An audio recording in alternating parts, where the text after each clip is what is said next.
Hey, welcome to New Jump City, everybody, where we recap the week in American and Japanese sequential art. I am your host, Christian, the unbiased king,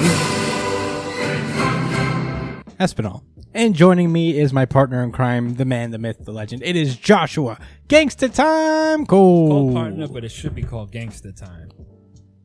What up, Chris? Hey, What's bud. good, Brian? What up, everybody listening? Hell yeah. Also joining us, it is my brother, our producer. It is Edgelord Big News Brian. What's up, nerds? Hello, friend. Oh my goodness, I am so excited for this episode. We have a lot of shit.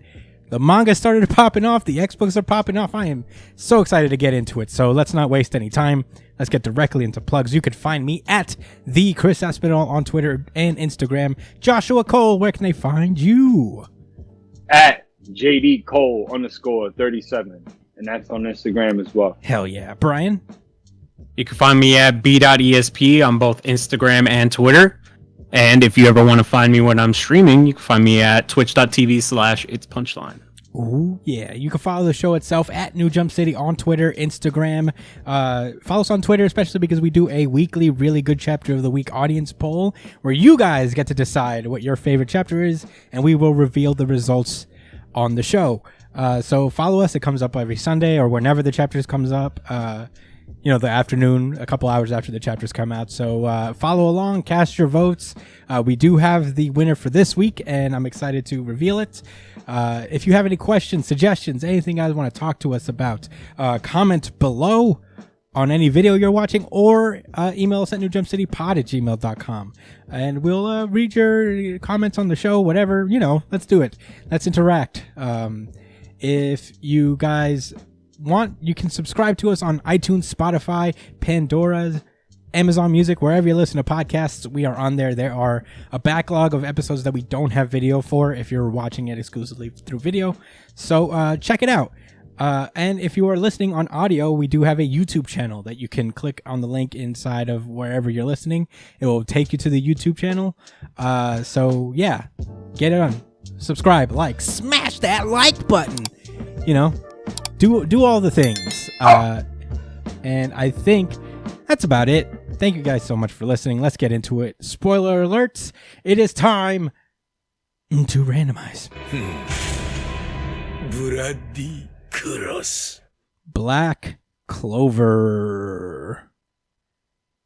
This is Black Clover chapter 293, Smash Injustice. Man, this was crazy. Let's get into it. So we start off with Luck just lightning bolting through the fucking halls on his way to, I guess, save Magna or whatever. And he senses this magic. He'll help his friend now. Yeah, he's like, this magic, and we cut over to Dante versus Magna, where Magna just slammed the shit out of Dante. And Dante's just like, how dare you? You punched me in the face. You put my back on the ground. And he starts to levitate all this rubble and starts like throwing it at Magna. Oh my god! But Magna just came out with the 3-piece, just like bam, bam, bam. He is killing it. Very into it. Dante thought he was slick. He would come in with the sword, but Magna comes in with that mean sidestep, counter punches. But he also takes some damage to himself. And Dante just starts talking some heavy shit. Oh. Yeah, he's just like, you're not the one. He literally says, you're not the one. You're not it. You're not that guy. What is you talking about? You a side character ass motherfucking father. That's it. For real. I'm just here to make you just here to make me look cool. Yeah. And make everybody tight. You're mid, Magna. Situation more dire. You're mid. You're mid, bro. You're a fucking plot tool. Glorified. What is you talking about? Young nigga. Hold these rocks in the sword. My magic's so cool. Yeah. Right? Yeah. All of that. Basically. And, all of that. He's like, no, a grotesque creature like you could never give me supreme joy. And Magna's like, yeah, that's right. I'm just a peasant. But you know what? Luck's a peasant. and he's got like all this crazy shit going on with him. And ever since he reincarnated as an elf, he keeps getting stronger. And then there's also Asta, who's just the GOAT. He's just the greatest of all time, and he's also a peasant. He doesn't even have magic. Yeah. And then we flash back to Magna going up to Yami, who's just chilling on the couch reading the paper like a boss. And he asks him, like, why did you ask me to join your brigade? And Yami's like, I don't know. I think we did. I just thought we'd had a lot in common. You know, we're both like kind of street punks out here, you know, and also because you look like the gutsiest one out there. And man, does Magna prove it, because we cut back to the present and he just keeps boxing fucking Dante out. It's kind of he's out. Yeah, he's out working him, man. For real. This is really like an Ippo fight. He's taking hits. He's not even trying to dodge. He's really coming out here like full swing. Yeah. And Dante full keeps unboxing. Yeah, exactly. And Dante just keeps like hitting him and regenerating and all that stuff. And he's like, do you see now? This is reality. It's unfair, unequal reality. No matter how an inferior like you struggles, it's all pointless. And he comes in with the finishing blow. But oh man, then Dante's whole demon form just disappears off of him.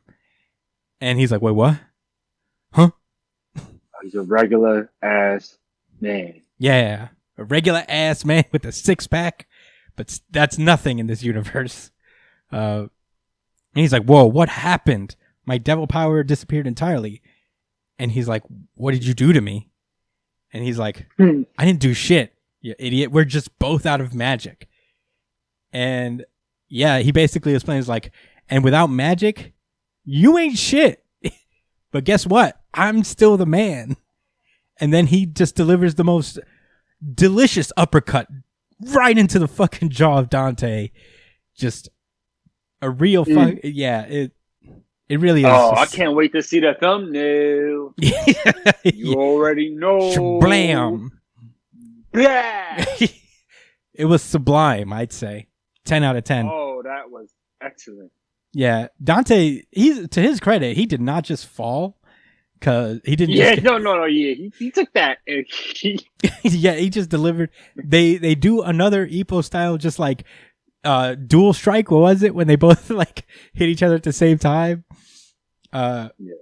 And then the Naruto Sasuke. Yeah, and the chapter ends with Luck and Asta and Noct all arriving at the same time and just completely in awe as Dante falls to the ground defeated. And guess who's standing there just like, rah!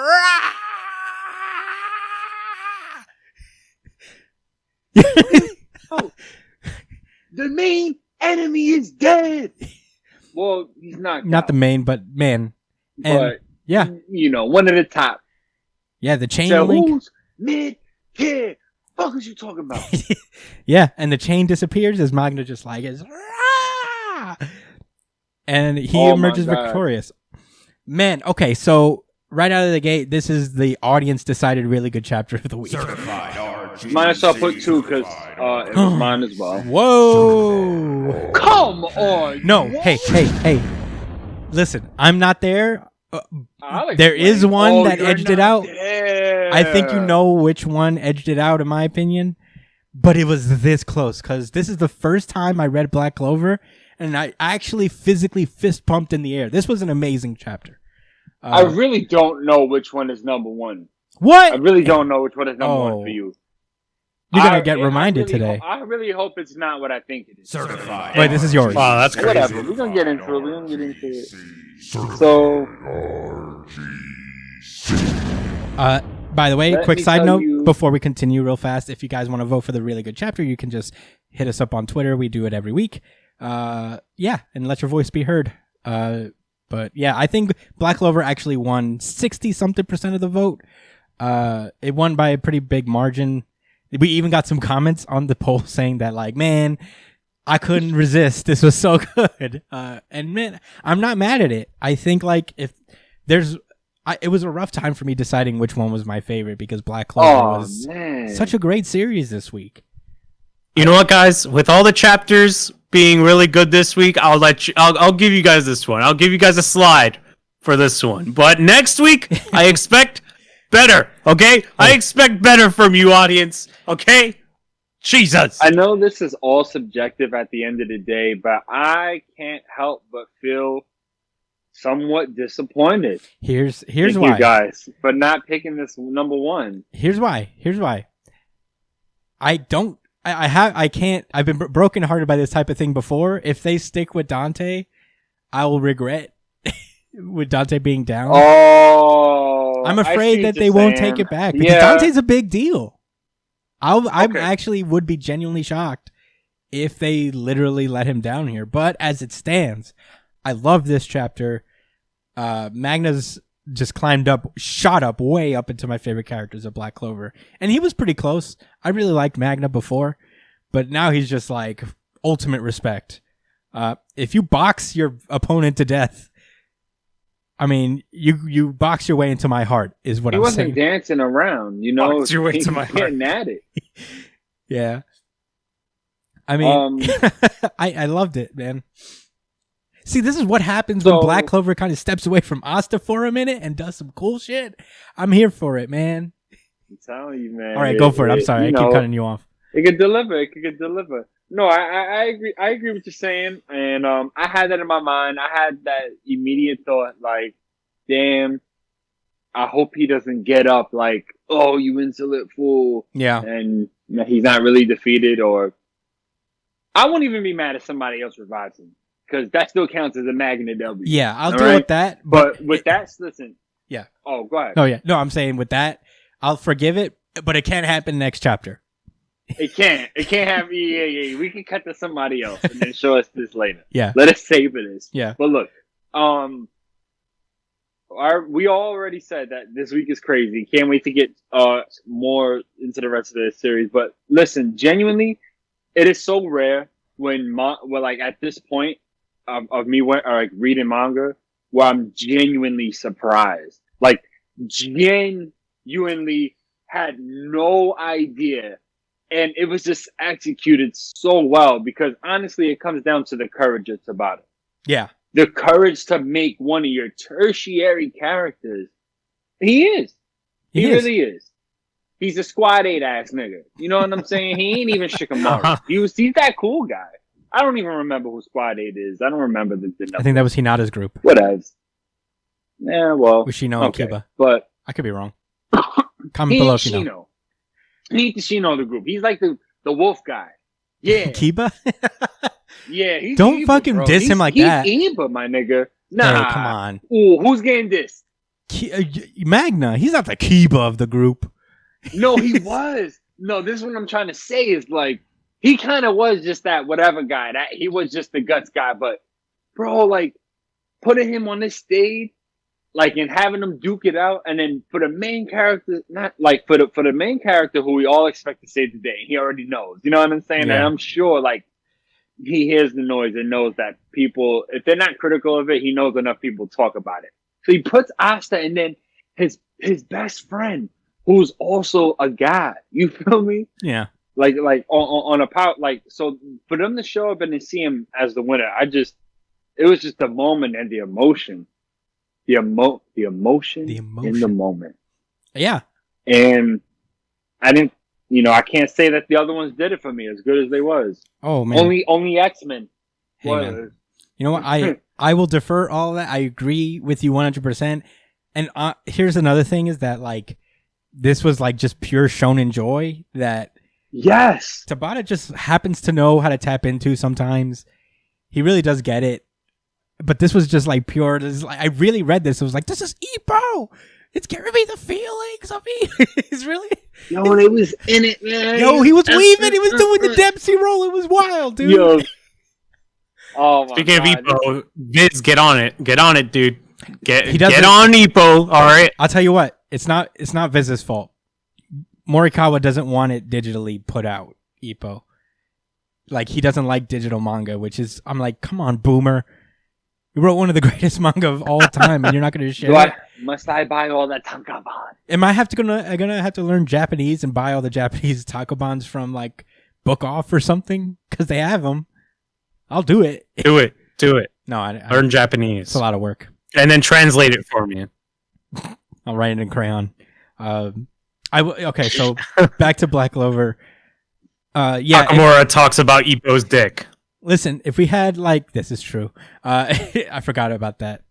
You forget that's like a big thing that they harp on in that series. Wow. And first of all, no pun intended, right? And no, they literally talk about. about. No, they literally make constant jokes about how I remember. Yes. All right, wait. All right, so back to okay, so yeah, it really just does depend. If this chapter had given me like full clearance assurance that like, yeah, Dante's down because of Magna and he's not going to be back for a while, then I'd be like, probably RGC. I've had my heart broken by Black Clover too many times. I respect your opinion on that. I do. But if it turns out to be true next chapter, I'll give it a retroactive RGC. I'll bend the powers. Wow, you're gonna pull the power move? Yeah. The super flex? I mean, I could do whatever I want. After all, I am the You unbiased sure king. You sure can. All right.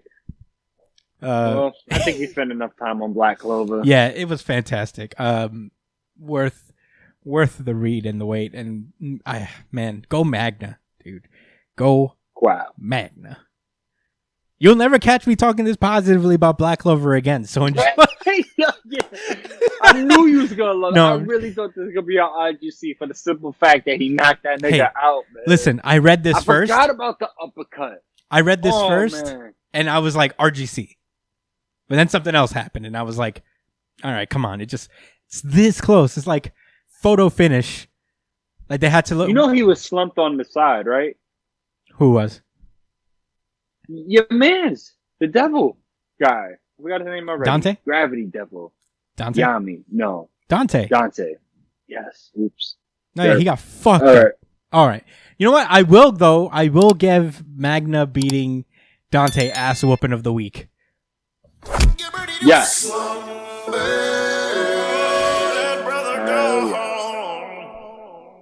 Because it was a complete and brutal ass whooping that put in work. You know? Yeah. He put in the work for it. And I guess that's it. Without further ado, I think it's time to randomize you guys. Dragon Ball Super. Ooh. This is Dragon Ball Super Chapter 72, Saiyans and Cerealian. It's so weird. Cerealian? It's Cerealian. It has to be. Cereal, like cereal. So it's Cerealian. Last we left off, Yeah. Vegeta and Goku got conned by the most sus-looking people on the planet to go halfway across the universe and fight somebody, because that's what Saiyans do. Which is honestly, to be fair, consistent. They did this in Broly too, where they were just like, "Hey, you gotta come help us," and Goku just wanted all the smoke, so he went. Yeah, they don't. That's really. It's just an excuse. That's all. Yeah. Just an excuse to go out there and catch right. Yeah. So You're like, oh, word? Somebody thinks they're the strongest? Have they heard about I've me? been training forever. I just want to scrimmage. yeah, Know the feeling. they're literally like, "This man destroyed my home and destroyed my people, and he said he was the strongest." And he's like, "He said what now?" I mean, yeah, sure, saving your people or whatever. But this dude really thinks he's the strongest, though, for real? Excuse the fuck out of me. What am I? But in any case, they get to the planet and they go, "He's that way." So they go that way. Meanwhile, Gas and Elec are going to some random planet. We don't know what it is yet. They're just going to a planet. And Gas is like, "Man, I don't like it here. I have some bad memories here, dude." So One of the best about it. yeah, I don't know. I guess we'll get there eventually. So Goku and Vegeta are flying through the air, and they're like, "This place, there's like a bunch of rubble around here and some ruins, but this city doesn't seem to be attacked at all." And right as they're passing by, they just like get sniped by energy balls. Vegeta immediately just goes Super Saiyan. And Right? I thought it was so funny that Goku didn't, but then I realized, oh, Yeah. Try to, use the god. Well, Yeah. whatever. It's the equivalent of just like pulling out your gun immediately, like, oh, who's there? All right. It's pretty good. So yeah, they dodge some more. Goku's just using this as training, ultra instinct training, and they finally land. And they're like, all right, this is the fucking fireballs were coming from this spot exactly, but yeah, more come out of nowhere. They're just running away from these energy balls. And at some point, Goku just gets like hit from behind. Like he just gets sniped in the back of the neck and drops him to the ground. Vegeta gives him a Sensu Bean, and they both power up to Super Saiyan because Goku's like, all right, I guess that was silly of me to not be at least a little Super Saiyan. And they find Granola just standing there, and they blast him. He teleports behind them, and they're like, oh! Because, I mean, I feel like that's like a Dragon Ball Z drinking game. It's like, how many times can somebody just teleport behind somebody and they get surprised? So they're basically like, yeah, y'all do that shit too. Like, you should know. Yeah, Goku exclusively does this. But yeah, they're basically like, instant teleportation? No, it's even faster than that. And I'm like, how? How? Faster than instant? Even more instant. Come on. Extra instant.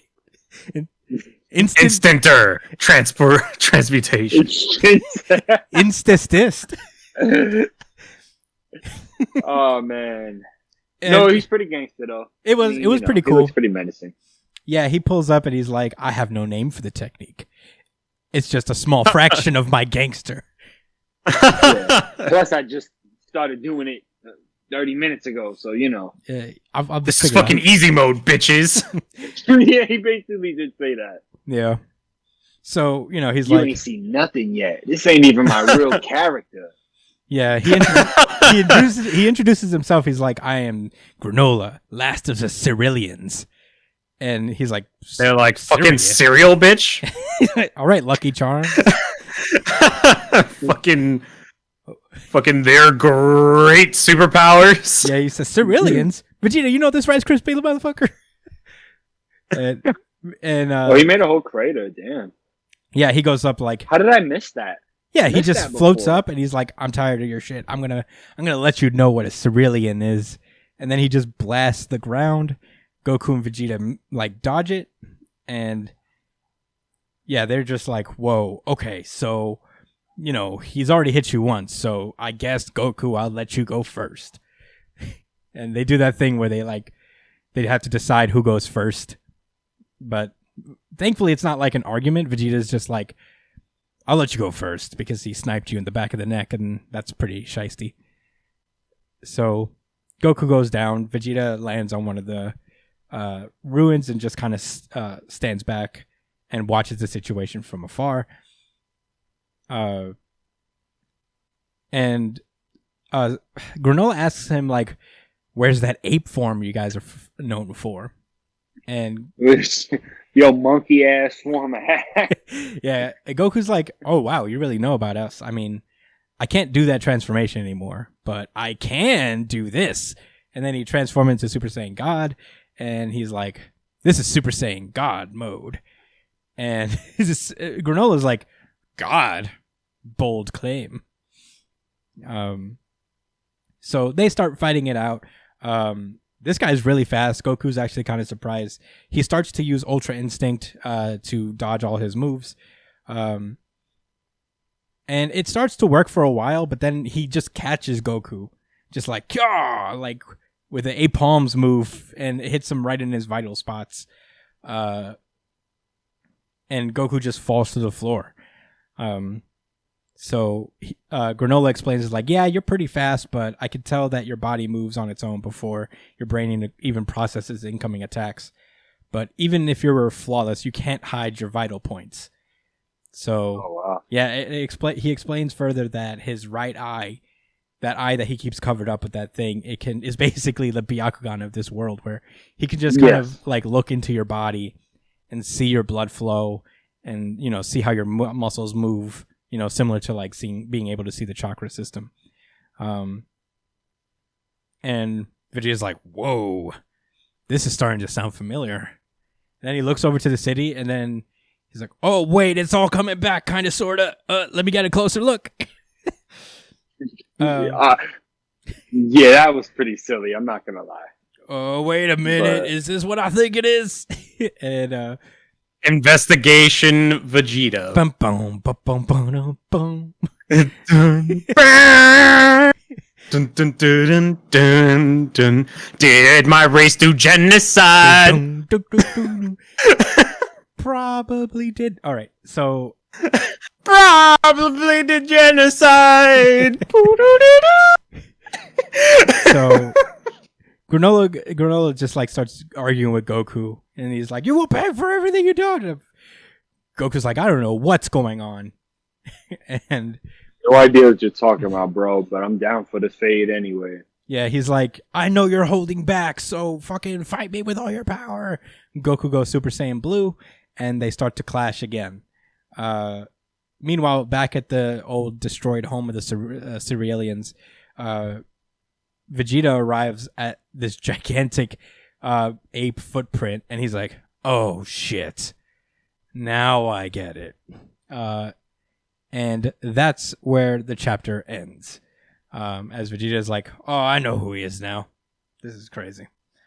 It was a good chapter. Glad to see that. Glad to see that Vegeta's not the one going first to get his ass beat. It's good. Yeah. For the first time, Goku's the one who goes in and acts as the test dummy for the main villain of the arc. You know what? They did that with Frieza too, right? Yeah. Yeah, he's been doing it for a while now. Vegeta's been the first one to get his ass beat for a couple of arcs now, so it's nice that Goku decides to, be the one this time. Yeah. Hopefully this is, we say this every arc, it feels, but I feel like this is going to be a Vegeta arc where he comes in and he's like trying to atone for the Saiyan sins and, try to make something for it. That's the hope. Thematically, I think they've been building this with Vegeta for a while. He's like genuinely trying to atone for the sins of himself and his people. He did it on Namek against Moro. This is like a constant theme, and I'm glad that it didn't close there because, Vegeta did a lot of shit. And, there's not one action that's going to make it better. It's going to be like a series of redemption moves over time. So I feel that. I hope they keep to that. But yeah, overall, just a fun, is a better than expected even meeting of Granola and Goku and Vegeta. I am enjoying it, kind of. But yeah, that's all I have to say about it. You guys have any thoughts? Toriyama, please, for the love of God, stop teasing us with Vegeta arcs. Give us a Vegeta arc, for the love of God. We want one so bad. He says, "I'm never gonna give it to you." He's like, oh, you want a Vegeta arc? You want a Vegeta arc? Yeah. He keeps pulling it away from us. Yeah. But, I don't know. You guys are ready to move on? User? Yeah. All right. It is time to randomize. Undead Unluck. This is Undead Unluck chapter 64. As it stands, I am. Last we left off, Shen took one for the team. He really he did like a whole Piccolo move, protecting his people with his own body. And he's got a massive gaping hole in his chest. He got to meet his sister in the almost afterlife. And she basically willed him to keep going for a few minutes. And we left off with him requesting of Mui to kill him, please. And we thought that he was using his untruth ability somehow to make her do the opposite of kill him. But instead, he really did mean it. He says... He is dead ass. He said, "Please kill me." And turns out there's more of a plan to this than it seems. He wants her to take the prayer bead artifact that is able to kind of store zombie slaves into it, and use it on Shen. once he dies, so that Shen would live on as Mui's zombie bodyguard, which is a direction I did not even remotely expect. Mui's like, no, wait, I can't fucking kill you. What's going on here? If you become one of the Jiangxi, then you'll become a soldier of war with no will of your own. And she's like, we should I brought so many artifacts. Let's try to heal your wound instead. Here, take these pills that heal things. And he's like, yeah, I'm going to need to swallow that. And my insides are obliterated. They are no more. Yeah. So I can't have the sense of being. Yeah. Sorry about that. And then she's like, we can warp back to the base. And, they're basically like, we can't make Move do anything. He's too fickle to follow orders. And, it's just becoming kind of, it's a lost cause at this point. Mui asks, it's like, why did you bother to save me? I've been nothing but trouble and I haven't been able to do anything for you. And this is interesting. Shen actually responds by asking her, do you know what the activation requirement for Untruth is? And Mui didn't know this apparently, but we know this as an audience, where she sees it as when you see a strong person who makes you want to fight them, and Shen is like, that's not exactly true. It's like, I've been living in the small world this whole time, and my only rule, just like my world only consisted of those 3 rules, is just kill the guy who killed my sister. But then he found Mui, and it changed his life, and it helped him realize for the very first time that Untruth's requirement is to be fond of the person within his sight. And Mui was the first person that happened with. So that's how he found out how to use the Untruth in the first place, is because he loved Mui so much that he could make her do the opposite of what she says using Untruth. So, yeah. At that point, that's when Fuko pulls up and throws the prayer beads at her. Feng tries to do he tries to snipe them with his gigantic bow staff. Again. Yeah. And Mui grabs the fucking prayer beads, stabs Shen in the chest while proclaiming her love for him. And the bow staff lands, exploding. And Feng is like, haha, well, look at that. It looks like Unluck is dead, and time for your true power to be, And we cut over to a 2-page spread where the fucking bow staff has just like, is under Shen's foot, and Shen is a full zombie fucking soldier guy, dedicated solely to protecting Mui. 2-page spread, triumphant, like, it's mighty peculiar. All I did was die and come back to life, but I'm positive as it stands that I am the strongest that I've ever been. Jin Chai. Jin Chai. Is it Jin Chai? I don't know. Yeah, I mean, I feel like I change it every time. Me too. I mean, these 2-page spreads have been actually like incredible back to back. Mm-hmm. Yeah, he's really. Damn, was the one before it too? Yeah. I mean, look at these sequences, man. Mm-hmm. Yeah, it's great. I'll tell you what, man. This was another amazing chapter. For one thing, it was I did not see this coming. It really did take me. I didn't either. 100% by surprise. I didn't know that they would like actually kill off Shen. I don't really know what the meaning, what this means for the series going forward in terms of Shen. If Mui is just going to be part of the team with Shen as a support character on her side. He's probably just going to always be out like Pikachu. Yeah, you know? That'd be like, funny. you know how he's a Pokemon, but he's also just kind of one of the characters that's around? Yeah.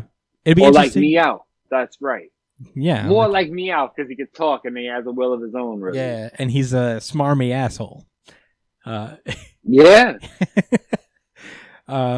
Yeah, I mean, this is cool, man. I wonder, like, if he gets to keep his negation, being a zombie. It's very interesting.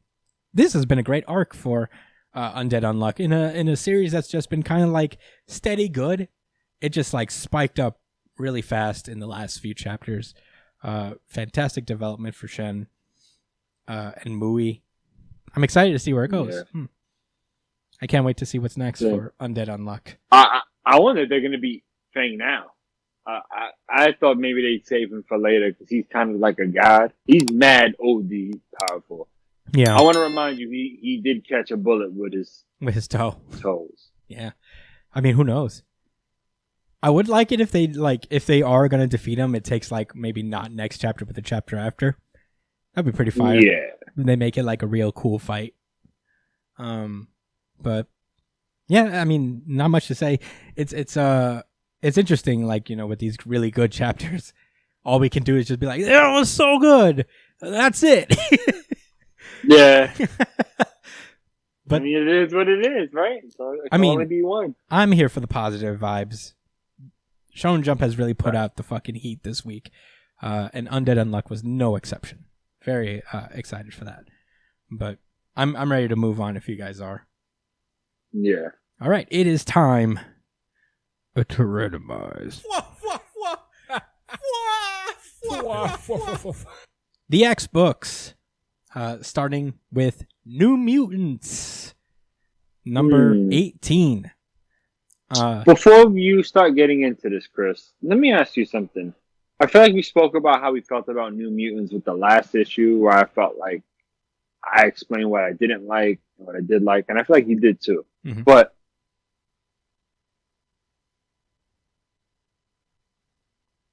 maybe you can answer this towards the end of this comic, but I really need to understand, like, what do you really enjoy New Mutants? Do you really like the story that they're trying to tell? So yeah, maybe keep that in mind when we'll revisit that. for sure. For sure. And I have a reason for asking that. I have a decent answer, I guess. I do have an answer for that question, but I guess we should get into the issue itself. For the last few issues of New Mutants, it's all had to do kind of with resurrection stuff. There's a couple of characters that need, you know, resurrection protocols and have specifically asked for crucibles for Moonstar. I think her name is Danny. Her real name is Danny. And she's denied 2 people, but she has said yes to Jean, who is Karma. And we open with them at the Singing Falls in Krakoa. Danny manifests an astral projection, I guess, of Jean's brother, Tran, who, you know, is Karma's brother, but they share a soul, essentially. Like, he's been trapped in her body without any agency. He can just kind of like dwell in her mind, and she's been trying to find ways to separate them and bring her brother back to a physical form.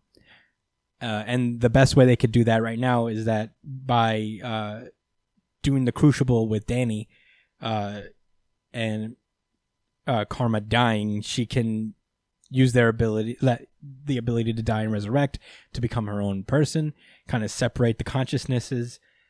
Because the reason they weren't able to psychically separate them before is because the bond between the 2 siblings is just really strong, and it's really difficult.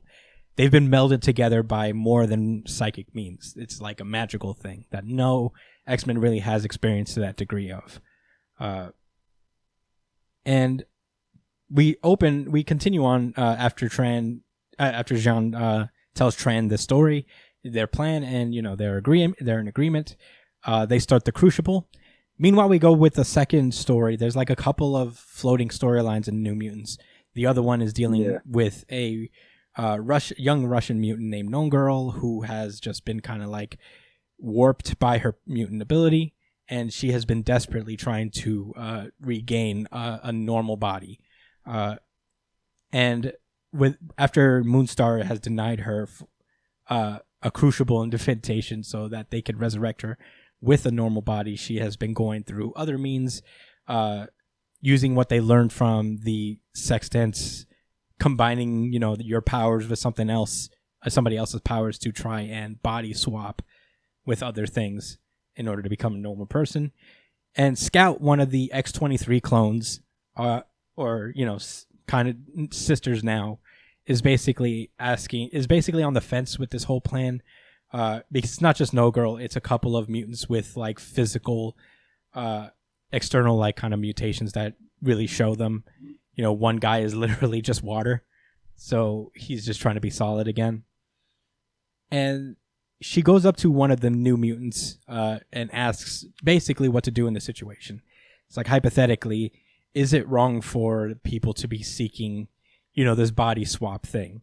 And she presents it as a hypothetical. Jimmy responds just like, I don't know. I mean, I think you should just follow your instincts because, I think you know what you're talking about. I know where you lean based on how you present this to me. And I think you should follow your instincts because I think your instincts are true. And she basically says, all right, cool, thanks. And she goes off to help her to talk to her friends as the Crucible continues. No Girl is watching this Crucible kind of feeling hurt. Bummed. Yeah, she's sick. Yeah, because she specifically asked Danny for a Crucible, and she said no. And so did Wolfsbane. She's also watching the Crucibles. Like, man, I also asked this lady to help me. Like, damn. I don't think Wolfsbane asked for a Crucible, but she did ask to help, and Danny just didn't come through for her. So she's also feeling betrayed. Danny's fucking up left and right. I'll say that. I mean, she's doing what she can for her friends. No, yeah, I agree. Right. But in any case, they're about to work on some more shit, body swapping stuff. And Scout comes through and is like, hey, I don't think we should be doing this. I think Shadow King is using you guys. And I should know. I've been used all my life, so I don't want that to happen to my friends. And she basically gets reprimanded because she doesn't understand what it's like to be them, to not be like physically normal, for lack of a better word, to always be like carrying these mutations around on their face, on their bodies. So, they're in a shit position as well.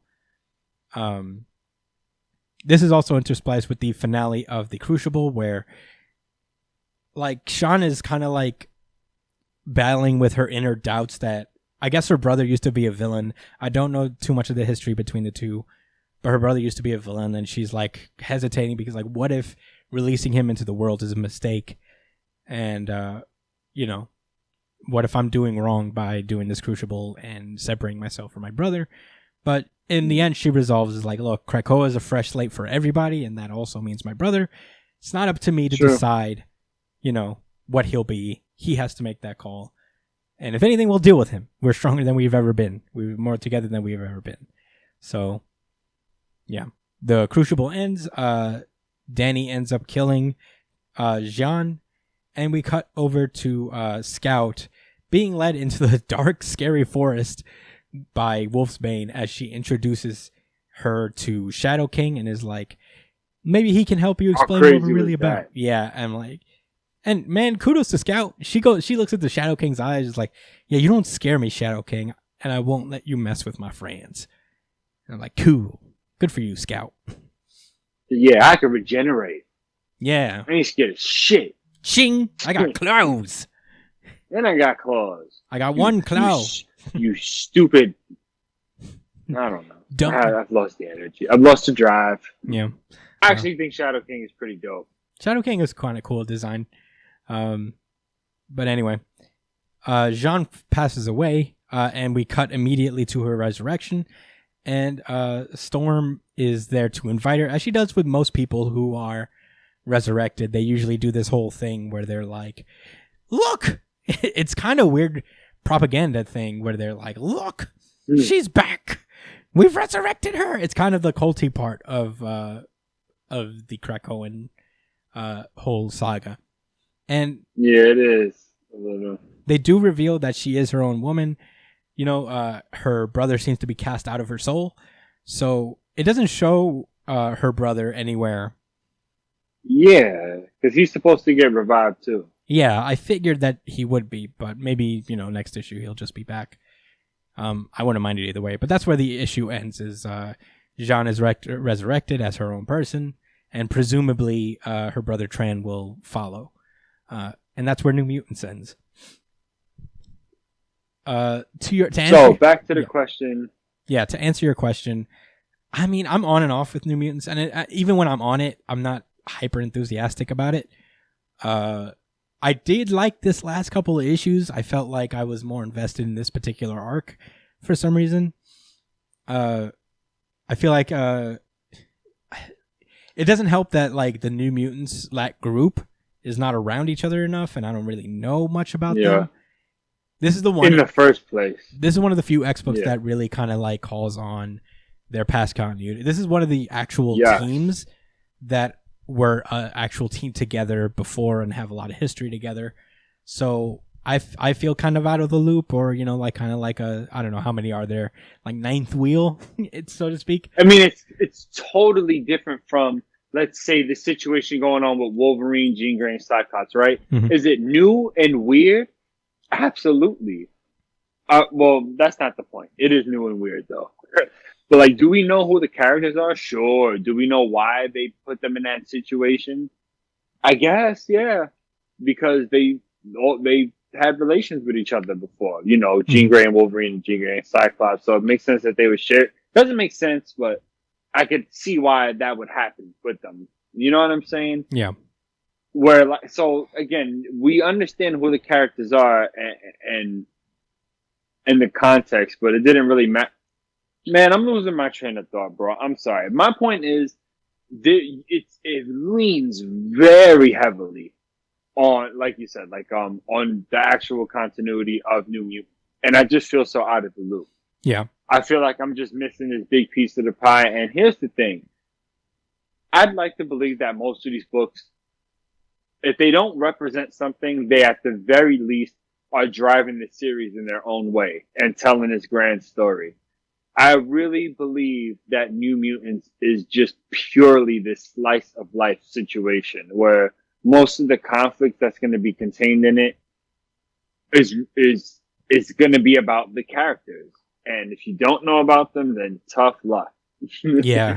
You're just not going to enjoy it as much. It just feels so hollow sometimes. Because, I mean, you look at this fight between Danny and Karma, and it's just like, all right. Well, that's crazy. I guess I want my soul split too, or whatever. Yeah, I get it. I understand the dynamics between the characters, I feel, but I don't feel like the heart I feel like I'm supposed to. Like I don't feel for these characters like, oh, the gang's back together type of deal, which I think is supposed to be kind of the vibe. As far as like its place in the books, I do think that like it's supposed to be like a mirror on an education system of some sort, because the New Mutants are responsible for teaching the younger mutants. That's why they've kept the name of New Mutants, is that they're basically teachers. They're like school teachers of Krakoa. But yeah, I mean, I could see it becoming much more interesting. It was really kind of like a checkpoint type of thing, like sure. At this point in time. And I'm not too hot on it, but the art, like you said, the art is really, really good. I mean, you can just tell by reading it; it's just a high quality comic that comes out. Yeah, and I feel like you're missing out by not reading it. Yeah, I mean, it is. I kind of wish it was a bit. I don't know. I wish the writing was less heavy on the callbacks. That's all. If you're not on one of the the mystery is interesting though. I like the story with the kids. Yeah, the Shadow King stuff is cool. I just wish it delivered more on that front, because I think that's the most important thing. Because I don't know half of the New Mutants. I know who Cypher is. Wolfsbane. Yeah, Wolfsbane. I know. I'm a little more familiar because they're getting a little bit into her backstory these days. Yeah. That's why I'm saying this arc felt a little better, because it actually dived into the characters. While I think that's the thing, is that like if they start diving into telling these more personal stories between these characters, I think we'll get more out of it. If they're going to be slice of life about it, I would like to at least see that kind of focus. But there's like, it's hit or miss, and there's like a lot of stories going on at once here, a lot of which rely on the past, which we're not super familiar for. Yeah. But hey, if you're New Mutants fans, I'd really like to know, for people who read like the past New Mutants, how's this series sitting with you? Because for me, it's like really hit or miss. It's not my favorite X books. One of these days, I want to rank all of the ones that's ever come out, just so we can have like a fun, comprehensive list. Maybe when the manga is out one week. But it's an idea I've had. But yeah, this is like kind of like in the lower tier for me. just because I'm missing that core heart that I think it's supposed to be hidden. But please let us know how's New Mutants hitting you if you have a familiarity with these characters. Are you enjoying it? Email us at New Jump City or comment. Email us at newjumpcitypod@gmail.com or comment below. That would be pretty cool. But if that's all, you want to move on to the next X book? Oh shit, I'm ready. Yeah. On the other side of the spectrum. Oh, don't worry. I'm going to show a better, higher quality. Your man's Brian. Brian, get on this. Who that is? Do you remember the face? This is okay. So this is X-Men number 20. Brian, who's that? You don't know? You should know. You read House of X. Let me see it again. Look at the face. Don't you have it on screen? He is the product of unrelenting ingenuity and effort and love. It's Nimrod. Apparently. Let me look. Because... Yeah. Okay, so this is X-Men number 20. Oh boy. I mean, I'm going to break the rule and just say certified very good issue right off the bat. I mean, there's only two. It doesn't matter. I mean, we was talking about it as soon as the podcast started. So. Yeah. I mean, I'm giving it anyway because certified I like the drop. VGI. And this is for Josh. I'm saying it on his behalf as well. Certified VGI. Brian just froze. All right, there he is. In any case, it should be the audience VGI. We don't have a vote for it, but you already know. Come on. We're not gonna have to make the drop for it, but it's all right. Yeah, I'm just saying. Okay, so fresh new story arc a little bit. We are starting off at Forge's warehouse, Forge's lab, where Mystique is going down to gather a weapon. They have a very Hickman-esque conversation. Very about the it borderline annoying. It was close, but it was okay. Yeah, I had the faith, my unwavering faith in my Lord and Savior, Jonathan Hickman. Yeah, because all right, even Forge gets to be a philosopher. Even Forge. I mean, he seems like a smart guy. I mean, I love Forge. Yeah, I think Forge is dope. Forge, yeah. Every time Forge shows up, it's actually pretty cool. Yeah, but yeah, he gets very Hickmanized here, and I'm not gonna really describe it. It doesn't really matter at the end of the day. Basically, Mystique goes down and asks him to make an ultra double mega super triple double mega weapon. I want really strong. I want a really, really strong bomb, and he makes it. Mystique describes it as a microscopic singularity generator, and I'm like, all right, Manhattan Projects, I love you so much, dude. You be coming up with he comes in and she's like, basically, it's a black hole bomb. And if I set it off, it'll be a black hole, destroys I don't know if it's going to destroy the whole Sentinel City or the orbital platforms system stuff, but you know what? We'll at least take down the Forge, and we'll prevent Nimrod from coming back online. Or at least have significantly delayed. Yeah. Right? Yeah. And this is part of a deal that Mystique made with Xavier and Magneto, where there's a little backstory. Magneto and Xavier are working with Moira. When they established this Krakoan thing, she established very firmly, do not resurrect any clairvoyants or any future seers. I don't want to see none of them motherfuckers there, because obviously she has some long-lasting trauma with them. Seeing as how she was killed by Mystique and Destiny back in the day, she's basically, I don't want them around. Fuck them. And Mystique, who's here and is in a relationship with Destiny at this point, she's trying to earn her resurrection back. She made a deal with Charles and Eric that if she does this mission and she succeeds, then they will resurrect Destiny and they will break their one rule with Moira. So they go to the... Not that Mystique knows that that's a rule, but yeah. Yeah. They go to the Orcus Forge, and they revealed that scientist lady that keeps popping up here. She has fully created Nimrod, basically. And Nimrod, for people who don't know, is basically the thing that will eventually wipe out all mutants at some point. It is just like the strongest Sentinel ever, like the top of the top. You can't get no better than this Sentinel. The mutants will be, no matter what timeline, the mutants do nothing against this guy. Yeah. So they can't. I mean, he destroys all the humans. Also, that's another thing. Yes. I mean, it's not great for anybody if he comes back. Is the point? I here. feel like the humans know it too, and they're just like, "Whatever, that's the risk we'll take, as long as you guys aren't the best." I don't know. Yeah, I don't know how much the mutants know, and I don't know if it would be helpful. No, I if mean they the just humans. Told. I think No, the that's humans, what I'm saying. I don't know how much the humans know, and I don't know how much it would like really like about the future, because I think this is knowledge exclusive to mutants. But who knows? I feel like they're just gonna. It doesn't matter because they're gonna go The point is they hate mutants and they want to exterminate them because of the fear of them, and they're like they'll go to those extents. Yeah, they don't give a fuck. They don't care. So yeah, this lady comes in. She has like the basically empty husk of Nimrod, and she's like, "Here it is," and she's holding up the crystalline information thing that even the mutants use to a degree. And she's basically like, I have all of my husband's memories, which if you remember back in X-Men #1, I think, or like those first few issues of X-Men, the X-Men actually went to an Orcus Forge on a suicide mission to destroy this forge before, and her husband got caught up in it, sacrificed himself to save everyone. And she's like, I have all his memories right here, and I'm going to put them into this Nimrod body, and it's going to be cool. My husband's going to be back.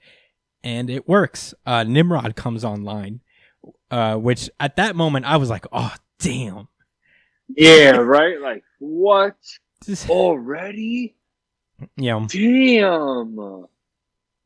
Okay, so... Like, I thought this was going to be a race against if they could activate him or not. But then she just cut him on and he was like, hello? Hello? Guess who's back? My wife. I feel. Yeah, his memories start to come back. He's like, my wife, you're back. I'm back. We're back. I feel so strange and roboty. Oh, it's so robotic. Oh, and she's like, that's because you are a robot. You're like a. Trying to enjoy. Yeah, I mean, it's robot actually spouse. I can't help but kind of feel for these two because, like... I do, and it's fucked up. It is fucked up because these guys are the villains. And, they're the worst. They're the absolute worst. But they also, like, were the victims of the X-Men's most shisty moves ever. It's just, like, their suicide mission that turned real grisly and fucked up a lot of people. So, in a way, that's how I feel for these two. It's kind of weird. And this is the funny thing. They're having this really touchy moment, and they're just like, oh, I'm back, my love, my wife. I'm here with you. And then Nimrod just stops like, that's a mutant.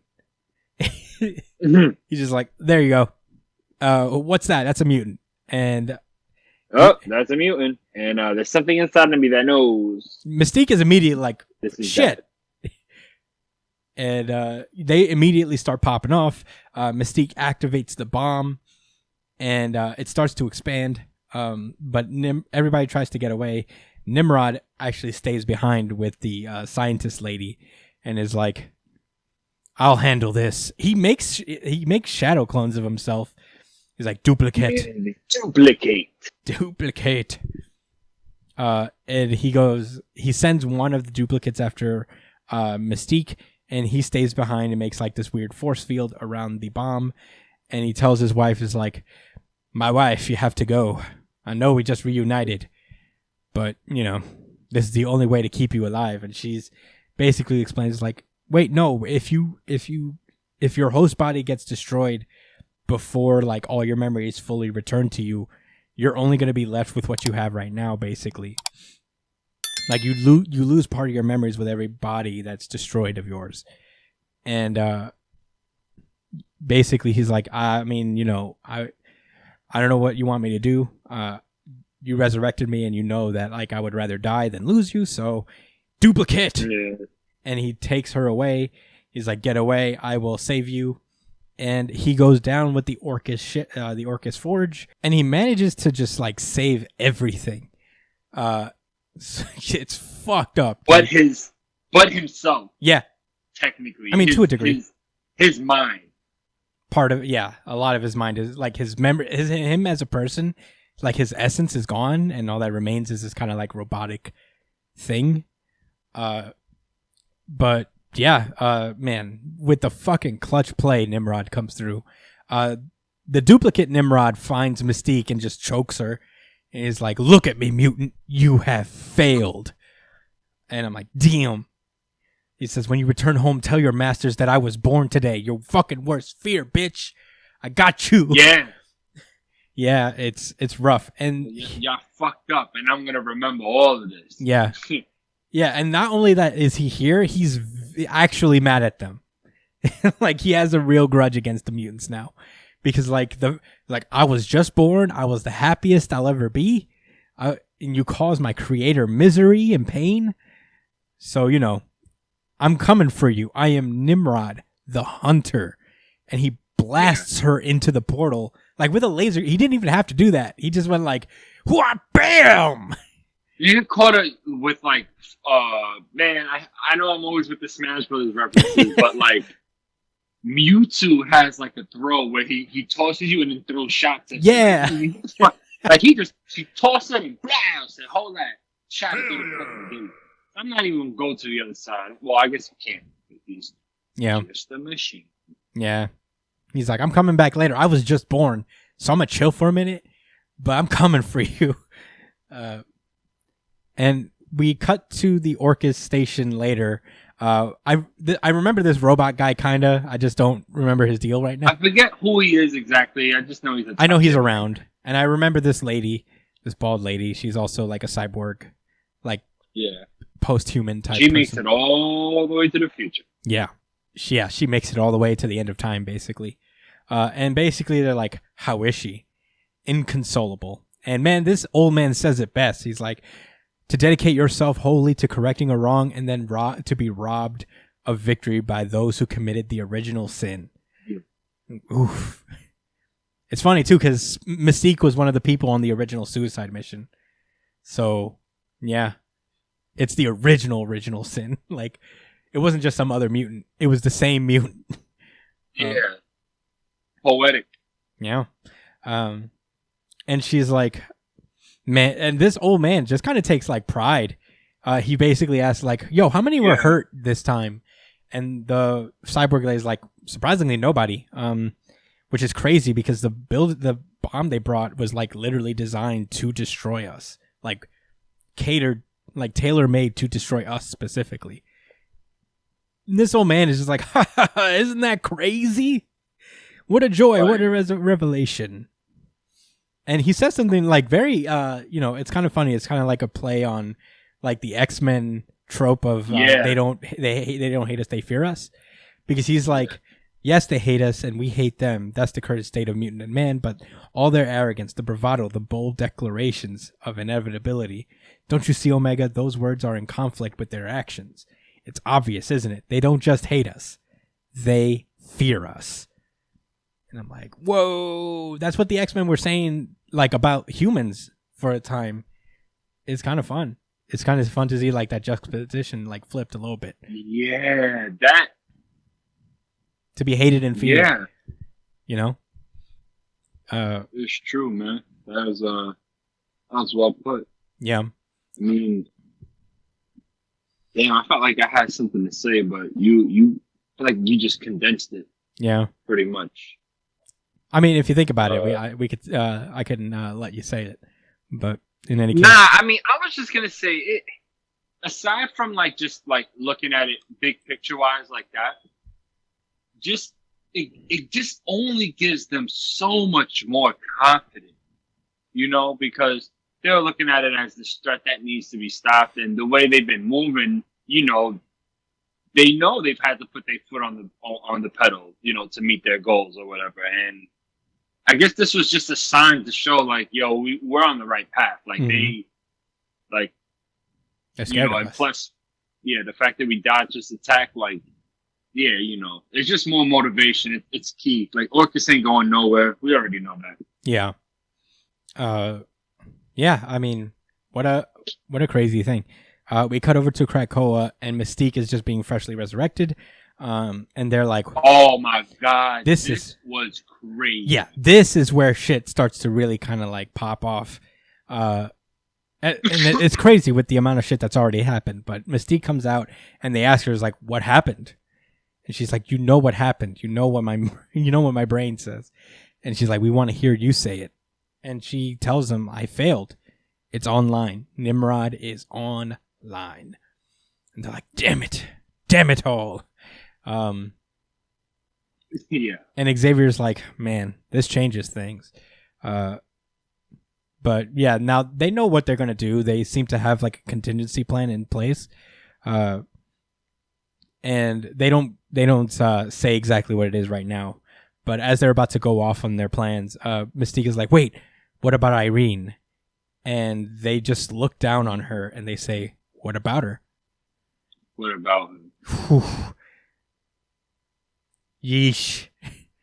I mean, man, we don't see a lot of Xavier and we don't see a lot of Magneto. Like, we see them around there. They take place in other X books. But, like, they're so shady in X-Men. They're more figure-esque than anything else. And this was just like... This, I think this made it very clear that, for anyone that's been holding on to any hope that, this is still Charles Xavier, that we know from the movies to always be this nice, cool guy that really had... It's over. Yeah. He's different. He's not playing any games. Yeah. And I understand, because these Orcus people are fucking insane. I mean, they're going to turn everyone into robots. Yeah, I mean, in theory, in like conquest over mutants, like Xavier and like Magneto specifically have been through every one of these timelines because of what Moira showed them. So in theory, they've lived everything that Moira's lived. So they have, I'm sure they're holding on to a lot of that like darkness, within them. And speaking of the devil, they go off to emerge. They go off to like put their plans into place. As we get this little caption that is, kind of what Destiny actually says to Mystique at some point. I think in one of the House of or Powers of X issues, and as Magneto and Xavier pull up to Moira's no place, where she's just sitting there, and man, when Moira shows up, it's about to go down. Yeah. So she pulls up, and in the meantime, we hear Destiny goes, "There will be an island, not the first, but the last. This place will seem to be a hope for our kind. When those days come, remember these words, bring me back. And if they will not, then burn this place to the ground." And then the next page, this fall, Inferno. And this is the book that Hickman is presumably leaving X-Men for. He's doing a revitalization of an old X-Men event actually called Inferno by the same name. And yeah, I think Inferno's coming in July or so. I don't know exactly when, but I know it's coming soon. And I cannot wait. I am so fucking pumped. Do you want to say anything, Josh? Yeah, so all right, two things. One, I read this before I read New Mutants. By accident. Because I just went straight to X-Men. I mean, I didn't even think about the order. I don't blame you. I completely forgot. And I wanted to bring that up to say that the series truly is being done in such a way that you just have to follow it.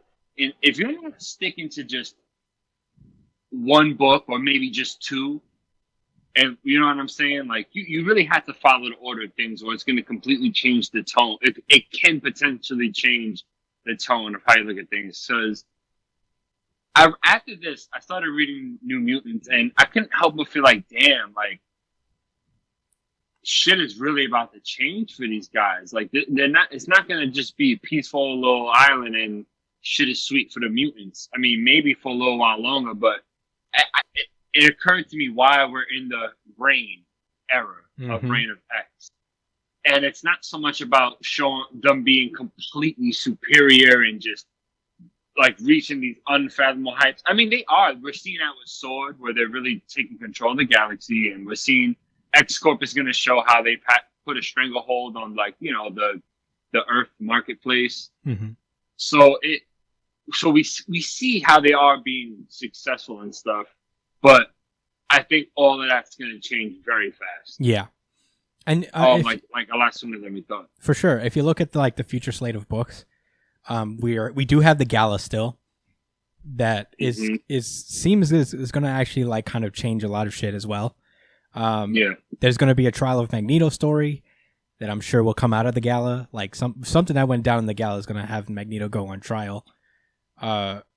And then we have Inferno, which is a Hickman event. And if you are familiar with Hickman events, they're grimy as fuck. Like, they get really dark. If there's any X book that's going to be so fucking crazy, I cannot wait for Inferno, because I remember Secret Wars, and I remember Infinity. Infinity was like even grimy. Like, there was like, Hickman does war stories really well, and I think that's what this is. I'm hoping that Inferno is going to be X-Men versus Nimrod right now. Do it in the present to save the future. I don't know. And we also have like the storyline that Mystique's probably going to have to turncoat. Yeah, I think Inferno is going to be a story about Civil War. Yeah. Oh yeah. It's probably going to be Mutant Civil War. And I think that's when you even think about Way of X, right?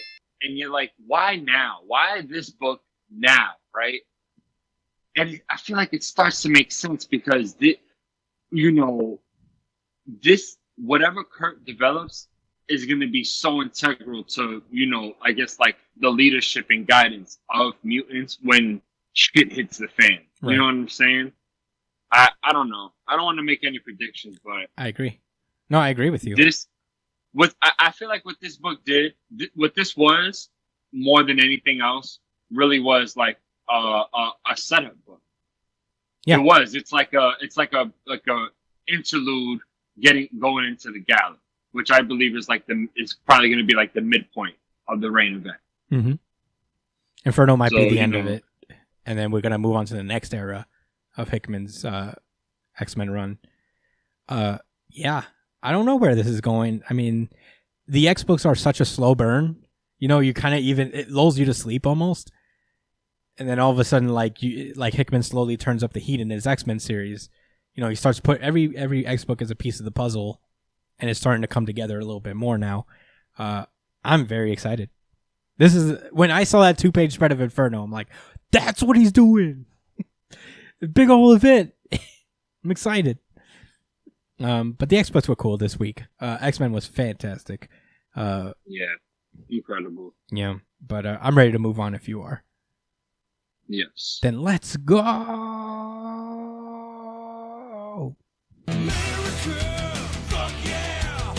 Jujutsu Kaisen. This is Jujutsu Kaisen chapter 149, Perfect Preparation Part 2.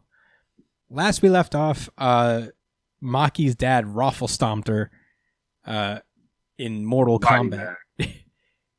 And we cut open to her dragging Maki and Mai into this dark room while talking shit. He's like, believing you had broken my blade, you stepped in close. That's why you're no good.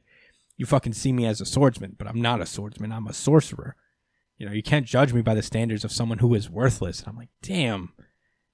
Come on, dude. And he just continues on. He's just like, as I said, I did not become the head of the family because of you two. My older brother's cursed technique doesn't have much of a history, so his technique was not even a factor. It's not even important. He just got to be the head because my children were worthless. And he basically throws them down these stairs. He's like, this room is usually for training. We keep countless grade 2 and lower cursed spirits here, and they're keeping back because they're scared of me. But once I leave, they're gonna fucking eat you. So, yeah. I'm like, jeez. And he's like, heavenly restriction, physically gifted. What of those things? In order to fight, we sorcerers train every day. Maki, your strength is nothing special compared to others. Farewell, you are a stain on my life. Foof. I hate this old man. Yeah, but I bet you don't hate him more than he hates his children. I mean, I don't think anybody hates. so fucked up. I don't think I can hate anybody as much as he hates his kids, dude. It's insane. Oh, God. He cannot believe how worthless they were. You guys cost me. I mean, I don't think. Yeah, you guys cost me everything. Mai manages to get up and check Maki's pulse, and she's still alive. So she starts to use some kind of cursed technique, and they both wake up on this beachfront. And Mai explains, like, you probably understand my curse technique. Because I made this, I'll probably die. But, good luck and goodbye on your own. And Maki's just trying to put it all together. It's like, wait, what's going on? What are you talking about? Come back here. And Mai explains that, like, twins are inauspicious for sorcerers. Basically, to gain something, you must offer something. In a way, suffering makes us stronger. For us, as twins, the rule doesn't apply.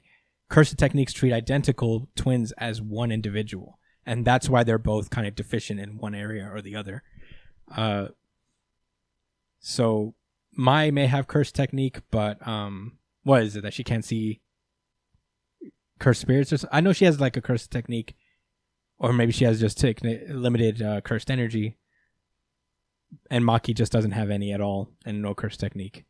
So basically, like, as long as she explains, like, as long as I'm around, you won't get stronger. So, I'll leave only this and throw the rest away. And she asks her to make a promise to destroy everything. Everything, big sister. And we cut open back to reality as Mai and Maki are intertwined. A blade emerges out of nowhere, basically. And Maki is the only one alive. Mai has passed away. As the cursed spirits just start to converge on them. Man. Oh, look at that guy with his arms stretched out. Whoa. Beat down. Yeah. They look so good. I love the cursed spirits. Yeah. They all look so funny. Yeah. Creepy. So Maki's dad thought it was sweet. He was like, "Oop-a-doo-doo-doo-doo. Whoa, what the fuck?" He turns around and just the wind just like flies out. He's like, "Whoa, the cursed spirits are gone. What happened?" And then he sees like a silhouette of Maki and Mai. Maki just climbing up the stairs, leading Mai against the wall. He's like, "My body remembers, but I tried to forget this fear." And man, Maki pulls up looking like Toji. Like Megumi's dad. The guy that beat up Gojo. Yeah. And man, he is shook. He is shooketh. He cannot believe it. Yeah, his eyes, his dark, his pitch black hamster eyes bulge out of his fucking skull. He can't believe what's happening right now. He's like, whoa! He immediately goes like, "Curse technique, lightsaber!" And he's like, "Very well, with my own hands, I will burn you to the bone." And next page, 2-page spread, as he's shouting, "So let us fight, my worthless child." His head's already like lopped in half. Maki just like, "Samurai, I'm already behind you. Brook style, you're dead." Yeah. "I already cut you, yo ho ho ho." Gone. And yeah, he just falls to the ground dead. First of all, one of these.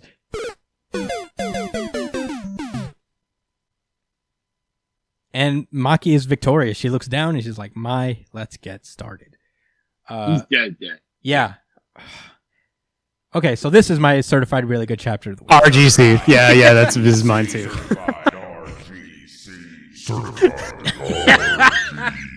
Josh, you look so disappointed. How could you be so disappointed? Certified RGC. I'm not disappointed. I'm surprised.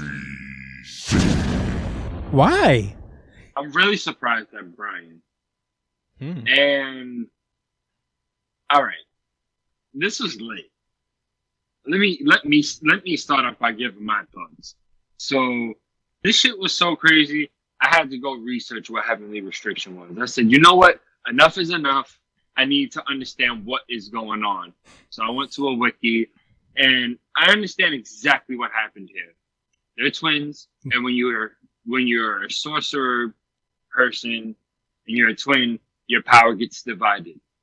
Mm-hmm. Maki having no cursed energy, even though Maki didn't have any cursed energy because her sister, I guess, took all of it or whatever. She couldn't make like a ritual to have heavenly restriction or whatever like that, mm-hmm. or to get heightened abilities. All right, so basically, like, heavenly restriction takes form in different ways. I'm just reiterating this for anyone that may not remember, right? Like, it could be expressed where, like, some people sacrifice it, like a large amount of their cursed energy to get like heightened abilities. Some people are born a certain way. Like, apparently, there's a person that's like handicapped and they're always in pain, but like their cursed energy is like incredibly strong or whatever. So he gave, sacrifice physical parts of himself. Okay. Anyway, as soon as her sister gave her life, so Maki could never, that's her name, right? Maki. Yeah, Maki could never achieve heavenly restriction, even with the lack of cursed energy, because she was linked to her twin. That's it. Mm-hmm. That's all it really came down to. So her twin gave up her life so that she could achieve heavenly restriction. And as awesome as I thought that was, I kind of felt like there was zero build-up for it, and she turned super duper strong, kind of just instantly. Yeah. I don't know. That rubs me a weird kind of way. I will Still say, awesome. It was. I loved seeing her dad get chopped in half, and I liked that Maki's not useless and dead. This is awesome. I love what this means for the future. But I mean,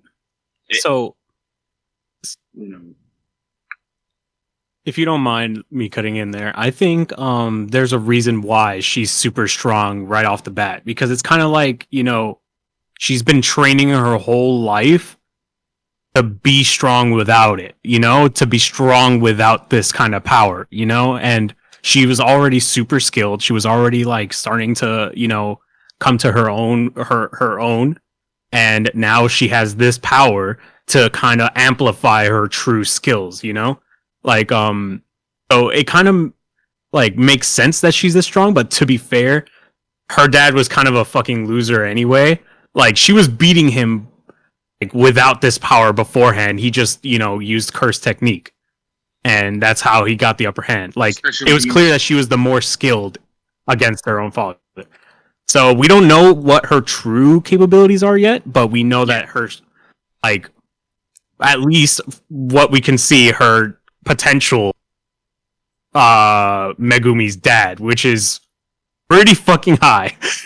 yeah, that for sure. And you're right. I mean, that makes sense. That I guess like it's just like she should have had this level of power already, but because of the twin situation, it was just holding it back. So it's like the heavenly restriction came on, and all it did was amplify what she already could do. Yeah. And again, like, we haven't really seen this. This isn't really much of a measuring stick because he probably wasn't that much better than her anyway. Yeah, I'll say this. I'll give you that. This whole twins rule isn't built up. Yeah, I mean, like, she even had a twin. I remember she's the one with the gun in the Kyoto exam thing when they're fighting in the forest. Oh. She was around. She's been an established character for a while now. I will say this, that whole rule about the twin, while I kind of let it slide because, it's not like, it doesn't feel so much like it. Like, it doesn't feel like, a very convenient thing. It kind of makes sense within the logic of the world. To a degree. I'll say this. It doesn't feel like my issue is not that I feel like it's an asshole. But go ahead. Okay. Yeah. I mean, I guess that's what I'm saying, is that the specifics of the situation is just, I wish they could have gone into it or at least hinted at it a little earlier. So I guess like, yeah, it would make sense now. I think that's what Josh was saying. Yeah. that they didn't really build up to it at Right. all, and I kind of agree with that too, honestly. I felt like this but was. that's still, but Sorry. no, it's all right. Like I feel like it was kind of like it wasn't enough. Like if the ending wasn't so fucking cool, My Hero Academia would be RGC this week, okay? But the ending was so fucking badass that I was like, all right, Maki, you got it. Yeah, It's we yours put this mad week. Dirt on her name. Yeah. I felt like this was always going to be the situation. It's something he planned, but he just felt like, yeah, I'm not going to make a story about this. I need to kind of get the gears going. And I don't know why. Maybe again, like this is maybe just me feeling away. And I say this with My Hero Academia too sometimes. And I'm not the author. This isn't my fucking story. Yeah. But it just feels like this was something that would have been way bigger if there was just more to it. Maybe even if her sister was with her going to the house and they had to fight a few people along the way. You know what I mean? Something like a 2-3 chapter kind of little mini side situation for them. But to build, you know. I mean, you remembered who she was, but I completely forgot. And I think that matters. Well, I like this time. I remember some of these characters when they bring them back. I'm like, oh yeah. yeah. I don't remember this girl with the gun. What was her power? What did she do? Oh, that's another thing is that like she transferred her cursed technique over, which Mai has the ability to basically create something out of nothing with her cursed energy. The bullets she uses in her revolver are cursed energy. So she creates these bullets from cursed energy in her revolver. Does that make sense to you? That's her ability. She could create bullets from her state. Yeah, she wasn't very strong with it, and Maki was like very strong physically, so that's why like she was always the better of the two, despite the fact that she had like this curse technique. Yeah. Is that Mai wasn't that strong with it? But yeah, I mean, and that's why this blade appears kind of out of nowhere. Is that Maki seems to have her cursed technique of being able just to create shit, which is interesting. And you know, I'll also grant you that. I think you're right. I think it probably would have served with a little bit more of them being together and doing shit. But at the same time, they do have like kind of this conflict. They did have this beef for a while. I'm refamiliarizing myself with Jujutsu Kaisen through the anime, so some of these things are still kind of fresh in my mind, and that's how I remember her cursed technique and all that stuff, and that's why I remember her as a character. I'm trying to do a read through of Jujutsu Kaisen again because my memory sucks, you guys. I'm very sorry. We forget things on this pod all the time. But yeah, that's why I felt like this was like a good kind of closure to their story, even though, you know, I could have used more earlier down the road. That Mai sacrifices herself for Maki in hopes of a better future for her, and you know, because these two wanted to like break the establishment of their family. Both of them kind of like were looked down upon for not only being women, but being women who weren't good jujutsu sorcerers and putting dirt on the family name. So I don't know. I feel like this is like kind of nice. I think the reason it kind of beat it kind of beat Black Clover, because if it wasn't this, it was definitely Black Clover for my RGC, no question. It's just, I don't know. I guess like I have a little bit more of a connection with Maki. I think like you said, even in our Black Clover talks, is that like Magna was just kind of like a tertiary guy, where Maki was kind of like more present than Magna is in his series. You know, like I like Maki a little more, and I enjoy. I'm more invested. I could say that as well too. Yeah. And I'm glad that she's alive. I'm glad that they didn't just kill her off. You know what's funny? At the beginning of this chapter, I thought that like he was secretly going to train them because he said this place is a training ground. Right? But no, right, he's just going to be like just real like harsh about it. Yeah. It was like you will get stronger. You know what I'm saying? Yeah. I'm like, oh, okay. Yeah, that's what I thought. I was like, oh. Cool. He's I'm gonna bust your ass real quick and build you up. Yeah. Break you down, build you up. Yeah. But nope, he's just an asshole all the way through. Purely a piece of shit. Yeah, 100% a garbage man. He was so scared and said, "This is Fireblade. I'm not scared of you." Yeah, let's fight.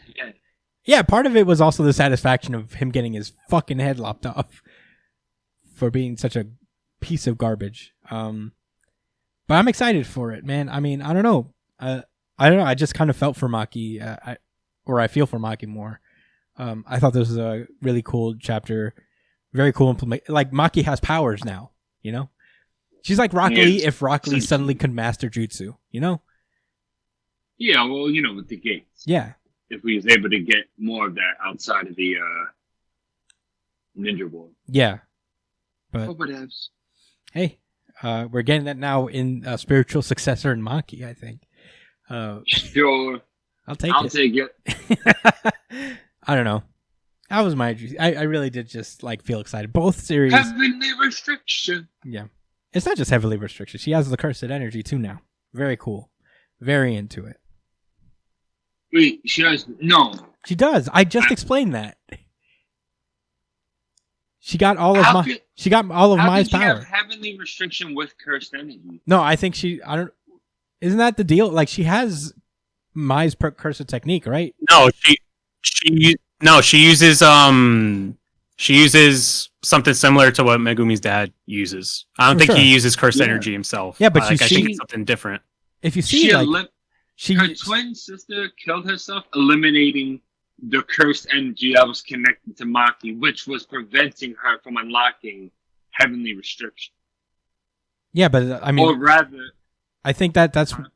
I thought the cursed energy thing, like, it was indicated when the sword appeared, because you see that, like, the sword kind of materializes if you look closely when you return, and Mai's ability is just like making these constructs basically out of cursed energy. Maybe that's what she did, like in her, like in order to kill, like maybe she killed herself by you putting her last bit of energy into making that sword, and then again, I thought the point that was being made was that they were connected as twins, and again, like usually when you have sorcerers that are born without the cursed energy, you end up having heavenly restriction. That's what happened with with this dude's father. You know what I'm saying? Yeah. Okay, yeah. So the question begged, like, why? Why not? Why didn't this happen for her? Which is also why her sister was saying, you know, by me killing myself, you can unlock your true potential. Yeah.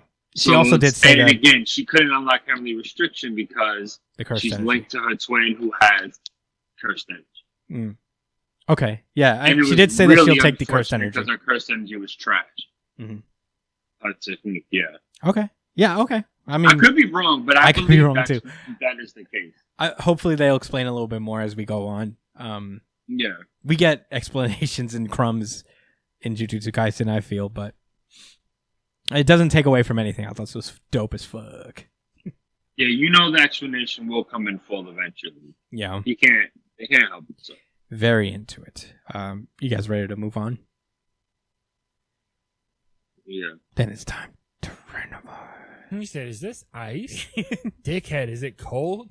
My Hero Academia. This is My Hero Academia, chapter 313, High Speed, Long Range, Mobile Cannon. Last we left off, Deku has been on the run, being chased down by Lady Nagant, who is basically a human sniper rifle. And All Might got, like, bombed, but his car survived because he's got the Jeans Mobile. And he swerves out of the way. He's like, yeah, any other car besides Hercules. The car is called Hercules. That's pretty lit. Yeah. He's swerving out of the way, but then he notices the two guys that look like they have like the thunder spears from Attack on Titan. They pull up and they just like throw them at him. And All Might just shoots out of the car before they could blow it up with the thunder spears. And the two goons are just like, oh shit, that's actually All Might. He's like, he ain't nothing now. Look at his wasted body. The real All Might died a while ago. And they're about to square off against All Might, and he says, stand aside. He's like, that boy has borne so much more than a burden than I ever have. A burden I forced on him. If the day anything happens to that kid is the day I die. And he kind of intimidates them. Because he is still All Might, I guess. It's about to happen to Midoriya. Yeah. That's what that means. Yeah. Meanwhile, speaking of which, Midoriya is just like zipping and zapping around, trying to stay out of her line of sight. He senses bullets coming at him. He kicks one away, but another one comes in and like slices him from the side. And she's like, damn, what the fuck? Does she have backup or something? And then she looks like, oh, wait. No, of course, All For One would give a contractor something extra. And he peeps her airwalk, and it's pretty cool. It's a pretty cool pattern. She's just like skipping on the air. And she basically... She shot behind her. No looking. Like, not even looking. Yeah, and 360 no-scoped him. Just like, kabam! And he's like, well, being closer means quicker shots in succession. So the fourth can't help me react fast enough. So let's use the sixth. And he uses smoke screen to kind of just like keep her off her, keep her out of, seeing him. And the sixth user for One For All comes up as like, yo, that much smoke output puts you at risk. Even if, once you get out of the smoke, you're fucked. And he's just like, I'm trying to buy time. And all of this output starts to like take a toll as Midoriya just kind of like crouches over. He's just like, fuck. And he's like, no, don't try to do that. That's even more dangerous. And the third user pulls up and he's like, I know what you're trying to do, but you're not good enough yet. And he says, you've admitted it yourself. And Midoriya remembers that talk that he had with Endeavor about how to kind of like train yourself and train your quirk. And, the basic lesson of figure out how to handle two processes at once subconsciously. And once you got that down, throw in another thing. And Midoriya's, kind of not doing that right now. He's just like kind of throwing everything against the wall at this point. And Midoriya's like, I don't have time for this right now. I have to get Lady Nagant to tell me where One For All and All For One and Shigaraki are, and then I'll go after them next. So then he starts to activate the third quirk, Fajin. And we cut. I did some research on this, by the way. Okay, cool. Wait, don't reveal yet. After. Yeah. I know. After that, yeah, I just wanted to let that be known. Nice. Okay, so we cut back over to Lady Nagant, who's hovering over the air using like a super mega sniper rifle. Like she even has a scope on her eye. Kind of cool, not gonna lie. And she fires off. She notices Midoriya just pull out of the smoke. She fires off, and it just goes straight through him. And it turns out it's not him. You see this little darkness thing just emerge, and she's like, a decoy. What's he up to? And she notices more people coming out of the smoke. She shoots all of them. None of them are Midoriya. More darkness underneath, like all of the things that are covering them. One's got his backpack. One's got his hood. One's just the darkness thing. And she's like, hide and smoke all you want. You won't get away. And then through the building, all you hear is just like a rumbling coming from the building directly underneath her. And Midoriya just shoots the fuck out and grabs her arm. And is like, too bad I'm not in the smoke. And that's where the chapter ends. Midoriya has seemingly caught up to Lady Nagant and is in close quarters with her. And that's where the chapter ends. That was pretty slick. It was pretty cool. Shadow Clone Jutsu looks like, but I guess Brian has some research on the contrary. Okay, so essentially, I did some research on Chinese martial art. Oh, okay. Well, I've also watched a couple of anime videos too, anime YouTube videos to kind of get other people's thoughts on it. And apparently, Fajin comes from Chinese martial art where it's not even really about striking. There's no real striking technique involved with it. It's about discharging energy or kind of building up energy and then letting it out in a certain manner. What I think is it's like Deku just built up kinetic energy and then he used it to kind of supercharge a jump, or you could use it to supercharge certain actions. So use Black Whip as a way to throw around all these diversions and shit. Was that Black Whip? And then That's what I thought it was. Actually, Black Whip. That's actually Yeah, what he I was thought using- it was. I was like, what is that Fajin? And then I was like, Yeah, I thought that. No. He was using Black Whip to throw those little diversions. And then I guess he went inside of a building and then used Fajin to jump through every single floor of that building to get to her I see. without her seeing him. Yeah, okay, that makes kind of sense to me because I actually thought this was Black Whip. I'm like, that can't be Fajin. It looks too much like Black Whip. Like, because you see the little black squiggly lines. He just on all the- he just used two quirks to set up Fajin because Fajin looks like needs time to use. Yeah, I'm sure we'll get an explanation immediately, like following the next chapter. But if that's what it is, Oh, you could tell all of these things are kind of like extended, like Yeah. they're connected. So he probably put them out real quick and then just shot up yeah, because it happened very fast. Yeah. That was cool. That Yeah. was really dope. this was really cool as well. I didn't expect any of this. Yeah, it was so close. This was a cool little So close. strategy. And this is Midoriya kind of running on fumes. He hasn't been sleeping a lot, and he's very much working overtime. So even when he's kind of like not at his best, he's still trying to be a little more strategic.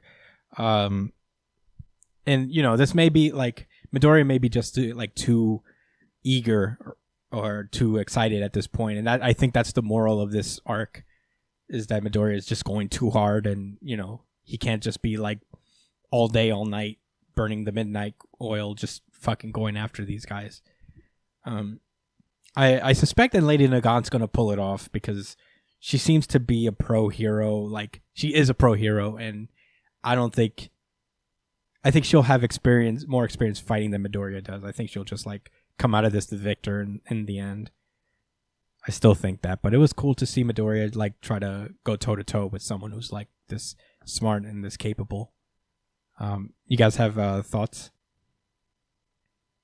No, not really. Yeah, you know what? This was like such a good fucking chapter. I hope he truly sacrificed that hood Gran Torino scarf and He did. I mean, they're destroyed. Lame-ass book bag. I Oh, hope they're come gone on. for good. They're destroyed. Like she Nah, destroyed I his think hood. the scarf is still there, unfortunately. Oh yeah. Oh, it's destroyed. You're right. No, look all what those you things see are fucked. when she looks at the decoy. No, look, we're still a decoy. Look, it's still there. Oh, you're right. Annoying. Let me see. Hood is still there. She missed all the actual. Things that you hate.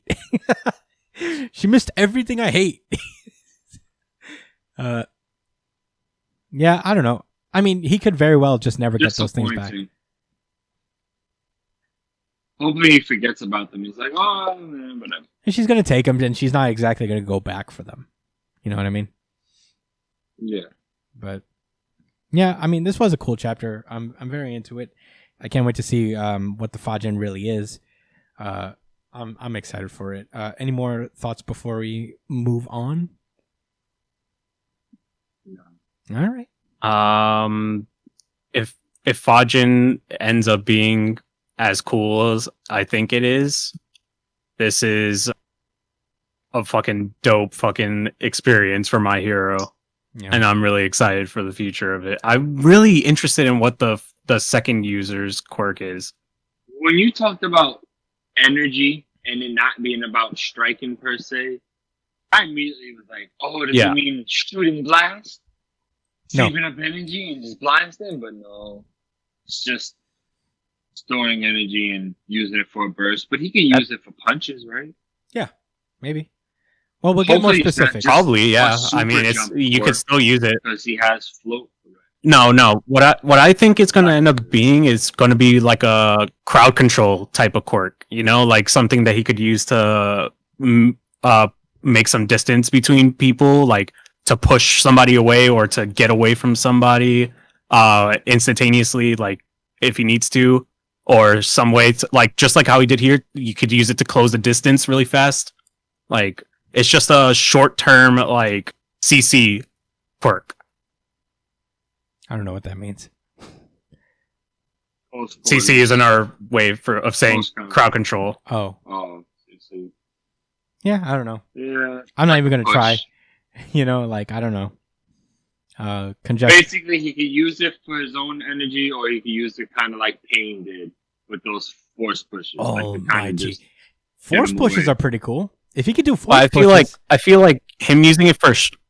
I think him using it for striking would be kind of like not very useful because he already has All Might strength. So there's no reason to really add more to that. I think him using it to in more creative ways would be more interesting. On the contrary, But I'm pretty sure we have a blast quirk coming with the second user because of those gauntlets. So we'll see.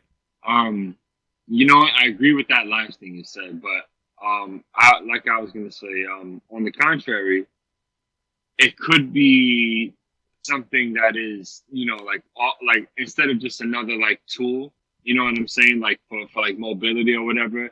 Maybe it is something offensive where maybe he could use it in conjunction with like his strength, to kind of shoot like, I don't know. I guess if the next quirk is going to be blast, then he already has a projectile. I figured he was onto something when he was trying to like use projectiles to hit people. When he's able to punch and send those airwaves. I thought maybe he used Fajin like that. Like if not to like use the kinetic energy to launch himself, maybe he can use it to launch like air or whatever, like a stronger version of what he had before. I'm sure there's some creative ways that he could do this. Yeah. But if he gets something like that, it would, it kind of is redundant with, long range quirk. That's the second. I don't know. I think Float and Black Whip are redundant, but at the same time, I think so too. I think you're actually kind of right about that. Completely different forms of mobility. Yeah, because we don't know the specifics of float, because we don't know if that necessarily means he can fly or if he's just like literally floating in one spot. Because he seems to need Black Whip to maneuver in the air. I think like float just allows him to like fly upward and one like up and down, whereas Black Whip just like gives him more mobility, and that's what could save him from being redundant. But I kind of agree. As it stands, like that's how I felt as well with Float and Black Whip. I prefer Black Whip because aesthetically it's the cooler quirk. Yeah. But I don't know. And then Fajin, if it really is just a means to another mobility type of quirk, that would be kind of annoying. I don't mind if there's another utility quirk. Me too. Because at the end of the day, he's a powerhouse. He's a beat 'em up type of guy. He's got that super strength. He doesn't really need more offensive skills. But I don't want to see redundancy just because the author thinks that this is some cool shit. Yeah, I would love Force Blast. I will deal with like almighty push pain style Force Blast from Fajin. That would be fire. But I don't know. I don't know. Non-lethal? Yeah. Well, it could be, maybe. Like concussive blasts, Just like it doesn't kill you, but it's just like blam. It'd be Pull your cool. rubble away. Yeah. You know what I'm saying? Yeah. Hero shape. Into it, though. I'm excited for next chapter. You guys ready to go? Then it is time to randomize. What does that mean? Boruto. I went with the what does that mean? This is Boruto chapter 58, The Right Job for Idiots and Bastards. I'm like, all right. Wow. Was that the name of this chapter? Yeah. Look at it. Look at the 2-page spread color page. The Right Job for Idiots and Bastards. This is a 2-page spread of everybody. I like it, but I'm also like, it does look kind of weird at places. What? It does look pretty weird. That was kind of like bro, it's something weird with this art, man. Like, I mean, it's gotten way better. In manga, it's actually pretty good. I'm just like, this color page is a little weird. What's weird about it? I don't know. And I'm not saying that, I'm not quizzing you. I'm trying to really figure it out myself. Like, I don't know. Is it the blue clouds and yellow floor? Maybe. I don't know. I think like the characters look weird. Like, I don't know. I guess like I can't put my finger on it. It just like looks aesthetically not fantastic to me. Although I do admit the interior art is awesome. It has gotten way better. But for whatever reason, Like they said, "Oh, it's your week to do a color page." It's like a color page. Whatever, man. All right. Like that's the hottest. yeah. Let me stop, man. Let me stop. Let's get into Boruto next generation. Yeah, let's do it.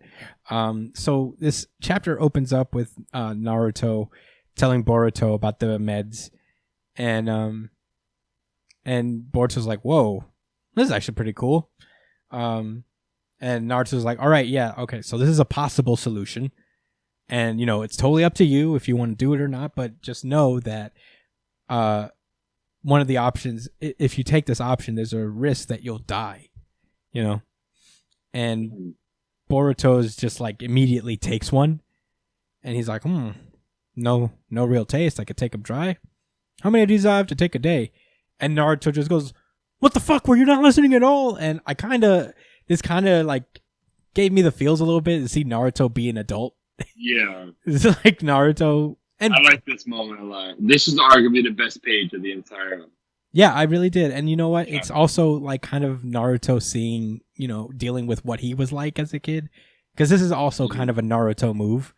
Yeah. So Naruto realizing that this is the piece of shit he used to be, would just do something like this. I thought this was kind of nice. I could do with more like Naruto Boruto father son moments. They're actually weirdly far and few between in this series. Yeah. But in any case, Boruto's like, "Look, I know it was risky, but I've been preparing for this for a while now.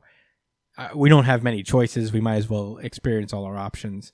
In terms of karma, I'm already kind of fucked, so might as well, throw it all on the table, try everything. But thanks, I'm grateful for these." It's kind of like a really sweet moment. Boruto goes and meets up with his squad and Kawaki, and he explains the situation with them. And Kawaki's like, "Well, what's the point of these meds if you just like die because of these pills? Then it's all for nothing." And Boruto's like, "I thought that was like a hypothetical, man. We should be exploring all our options." So, yeah. Basically, Sarada breaks in and is like, "Just be quiet, all of you. We're here to train." And Kawaki's like, make up on your own fucking side. for real. Kawaki's You like, got a rule. you think that we're a match for code? You think this fucking weak ass ninja training is gonna do anything for us? And Boruto's like, "Yo, what's your problem, dude? Are you putting down shinobi training?" And Kawaki's like, "It's insufficient. I mean, I don't know. The best way to do it is a different way." And Kawaki immediately just attacks Mitsuki. Mitsuki just like swerves that shit easy. He's just like, "Nope. What you think you're doing?" Yes, nick knock. And he's like, "Whoa, you actually did pretty good there, Mitsuki." And Mitsuki is like, "No, yeah, I'm about it. I'm about it." I train every now and then.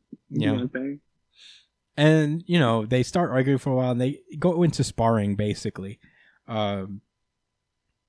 And it's a big, cool kind of fight. Everybody's using their jutsu and shuriken and shit. Basically, Kawaki uses like Shadow Clone Jutsu against Sarada.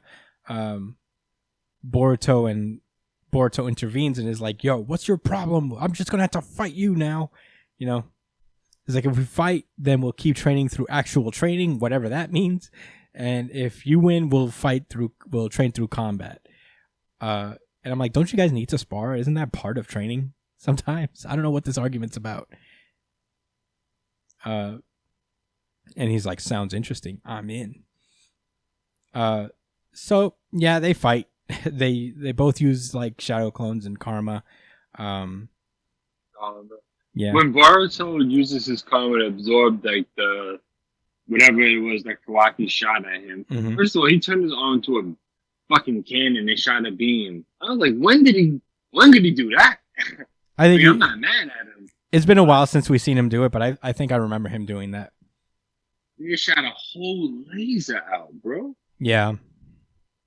And then Boruto just with no hesitation, karma mode, absorb all of that.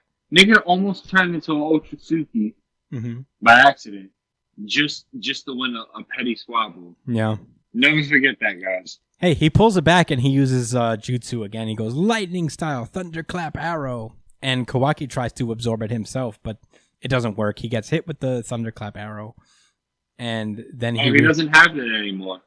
Karma. He realizes that, oh shit, I unconsciously tried to absorb it. Does that mean I'm becoming more dependent on karma than I thought? And and Boruto's like, I win. Got any complaints? And he's like, damn it, I can't protect Lord Seventh if I'm gonna be this way. And then they have this like very shonen moment where they're like, you thought you could do this all on your own? You have friends now. Believe in us. Moment. And yeah, they look on, they're like, looks like these kids are more mature than we thought. And I guess they win, and they're going to do their shinobi training the regular way because Boruto won the fight. And it ends with Kawaki declaring that he'll get stronger no matter what it takes. I will say this. I think this just kind of proved that Kawaki was right because he kind of just like learned to fault through himself by training in combat. The only thing is that we don't know what the alternate is. Like, they're just kind of sitting in a circle while they're training shinobi training. I wish there was more emphasis kind of placed on they were both right, kind of. Yeah, they weren't. Nobody's wrong. I'm like, I don't know what the argument's even about because both of the training I imagine involved both things. It's just like doing chakra training or whatever they were doing, or, you know, training through combat. So, yeah, I don't know. I don't know that this needed it. I feel like this was just kind of like to get to this point where, you know, they try to get Kawaki to realize that teamwork is more important and all that stuff. And I'm like, there's different ways to get there. It feels like a manufactured argument to get to this point. But also on the subsurface, I appreciate the little character development with Kawaki and that little realization in Kawaki's battle style is like, oh, I'm getting too dependent on karma. Maybe I should try something different. Learn some fundamentals, some fundies. Yeah. But, yeah, I don't know. I thought it was a good chapter. I didn't hate it. I love that little moment with Naruto and Boruto in the beginning. Thought that was really pretty good. And we did say that, like, if we immediately cut to just them training, A-okay, we'd be really good with that because Code and that girl was like a weird low point for a hot second. But I don't know. That's all my thoughts. Do you have anything more to say about Boruto? Brian, any thoughts? No, I've been really liking Boruto recently, or for a while now. I feel like you know, ever since what arc was it that things really started to pick up? Was it the very most recent the arc? Naruto retrieval arc? Huh? No, I wasn't always on board with it, but like ever since like a specific point, like I guess when the new content started, like the one that wasn't used for the movies and all that, and Boruto really started to become its own, and I really like what they've been doing with it so far because it's kind of been treating the new characters like it's their own show, you know, and these guys, the old cast and stuff like that, they're here for fan service, of course, but they still kind of it's not their show, and they make a point of that. And I really like how they're using the old characters too. They're not just solve all answers characters anymore. Now they're really like they took the time to make it so that the characters that are new have to step into those shoes, and I think it's appropriate. No, I agree. I've definitely been warming up to Boruto. I'm still not totally in love with it, but I'm getting there, you know? I think like it's been good lately. I think it's been very interesting lately. And this chapter was fine despite like my little like honestly kind of nitpicky issues with them. But I like this chapter fine. Like I said, weirdly enough, I want more Boruto Naruto content because I feel like that's where we could get a little more development in terms of both of them. It'll go a long way to make Boruto more likable for me because he's still got a way to go for me. Like Boruto on his own. But yeah, I mean, I guess that's all for Boruto. And that is it for our show. Wowee, what a crazy episode, you guys. This was a really fun one. I'm very excited. I hope you guys enjoyed it at home. We're closing out the show now. Thank you guys so much. You could follow me at the Chris Aspinall, Josh at JDCole_37, Brian at B.ESP on Twitter and Instagram. Follow Brian's Twitch stream at It's Punchline, twitch.tv/It's Punchline. Email the show at newjumpcitypod@gmail.com for any questions, suggestions, anything you guys want us to talk to you guys about on the show. We will gladly take suggestions or comment below on whatever video you're watching.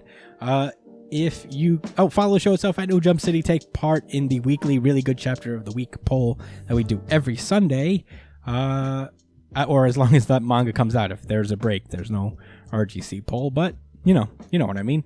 I think that's it.